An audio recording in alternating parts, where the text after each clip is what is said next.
¿Qué tal para todos los seguidores de la página Anatomedic y de nuestro canal en YouTube Anatomedic también? Nos hemos reunido esta vez ahora para hablar sobre el siguiente hueso que pertenece al neurocráneo, que corresponde al temporal.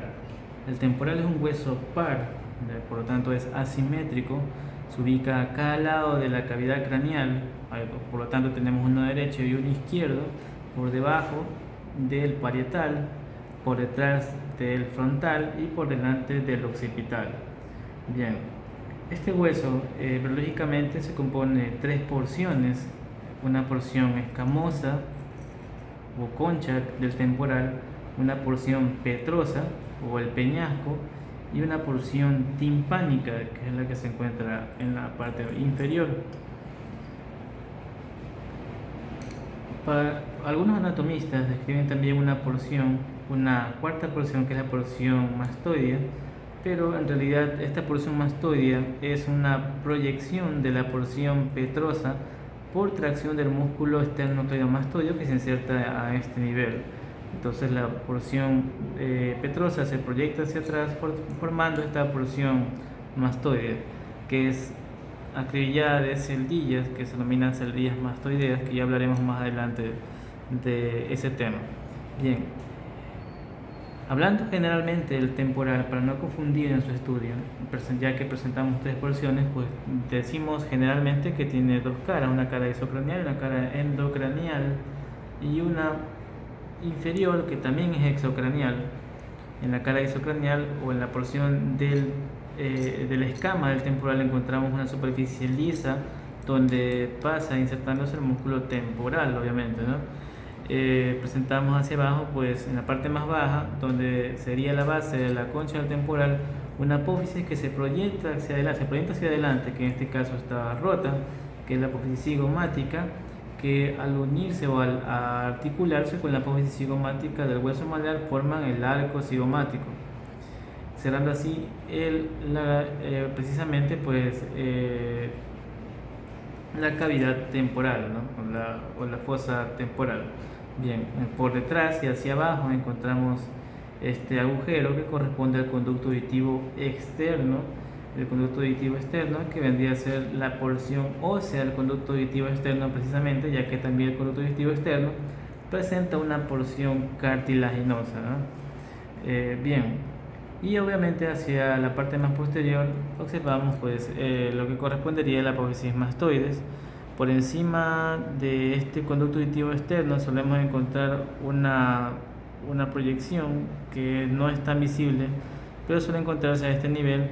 Hablamos de la cresta supramediática de Henle, ya que no lo observamos acá. Recordemos que este borde de la escama, que también es cortado a bisel, como ustedes pueden ver, pues se articula con el borde inferior del parietal. Bien, si observamos desde su cara interna, vemos esta escama que tiene pues unas impresiones, unos surcos pequeños que dejado, recordemos, por la arteria meninge media también. Y hay impresiones digitales, que son las impresiones de eminencias mamilares, que también son dejadas por el lóbulo temporal que se aloja en este sector. Bien, si hablamos del hueso timpánico que se encuentra en la cara inferior, este hueso timpánico pues biológicamente tiene muchas disposiciones que finalmente van a dar esta porción, ya que por debajo de él o por detrás de él viene pues a conformar parte de las estructuras que se encuentran dentro del oído, que ya estudiaremos más adelante conjunto con el peñasco y en una clase de oído que prepararemos luego, ¿no? Hablando de la parte inferior, recordemos que tenemos una superficie, todo esto se denomina cavidad glenoidea temporal, la cual presenta una superficie articular y una que no es articular. La articular corresponde a la que se encuentra hacia adelante, si lo ponemos en posición anatómica, la que se encuentra hacia adelante, y la no articular es la que está representada por el hueso timpánico. Y entre las dos encontramos este canal, que es la cisura de Glaser, donde pasa pues el nervio cuerda del tímpano. Bien, al hablar entonces del peñasco, este peñasco es una estructura en forma de pirámide cuadrangular según Testit, bien, y que está proyectado de afuera hacia adentro, de atrás hacia adelante y ligeramente inclinado de arriba hacia abajo. O sea, su vértice está dirigido hacia abajo, ¿verdad? Y hacia la línea media. Bien, entonces para su estudio anatómico temporal, o precisamente el peñasco, presenta dos caras superiores y dos caras inferiores. Las caras superiores son de la siguiente forma, se dispone de la siguiente forma: una cara anterosuperior y una posterosuperior. Anterosuperior, posterosuperior. Y las caras inferiores, que también son anteroinferior y posterior-inferior. La anteroinferior está oculta, ya hace cuerpo con el hueso, y la posterior-inferior es la que observamos aquí. Bien, entonces comenzaremos a describir cada una de las caras del peñasco. Al hablar, partiendo siempre de la línea media, partamos en este caso del vértice del peñasco, observamos una depresión en su cara anterosuperior que se corresponde pues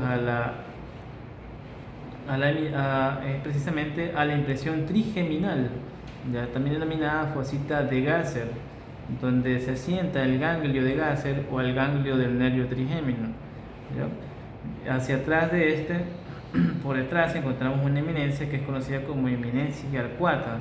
Por debajo de esta eminencia arcuata encontramos pues el conducto semicircular superior, que esa es una estructura que conforma pues el oído interno, ¿no?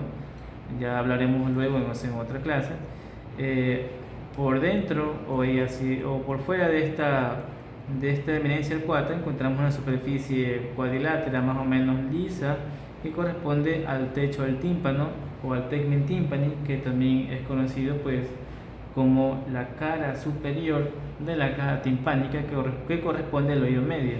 Y finalmente lo que se encuentra delimitando entre la concha y el peñasco es la cisura petroescamosa, ¿no? Petroescamosa. Bien, si nos dirigimos hacia su cara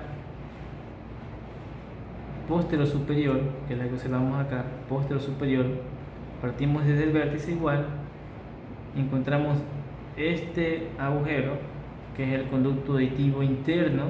Ese conducto auditivo interno internamente está dispuesto pues en 4 cuadrantes, en 4 espacios, divididos por un surco cruciforme, por donde pasan en los más posteriores y superiores el nervio vestíbulo coclear, y en el anterior pasa el nervio facial con el intermediario, con su intermediario de Reiffer, ¿ya? Y por encima de este encontramos la eminencia subarcuata, que es también dejada pues por el conducto semicircular superior. Hacia atrás encontramos esta superficie excavada, ya que en unas ocasiones es un poco más pronunciada o acentuada que en otras. Hablamos del acueducto del vestíbulo. En el acueducto del vestíbulo es simplemente donde se aloja el saco o la bolsa endolinfática, ya que va a través de un conducto endolinfático hacia el oído interno, ¿no? Aquí se aloja el saco endolinfático, ¿no? Por detrás de esto encontramos un gran surco, que es el surco para el seno simudeo, ¿ya? Ahora si nos dirigimos, como esto es un cuadrante, esto es una pirámide cuadrangular, también tiene bordes. Justamente donde se une la cara anterosuperior con la posterosuperior encontramos un borde que correspondería al borde superior del peñasco, pues, obviamente pues teniendo muy en cuenta la posición anatómica. Hablamos del borde superior del peñasco, que es donde pasa pues en este caso el seno petroso superior, y por debajo tenemos un segundo canal o un borde por donde pasa el seno petroso inferior. Si hablamos de su cara inferior, ya, o la cara posterior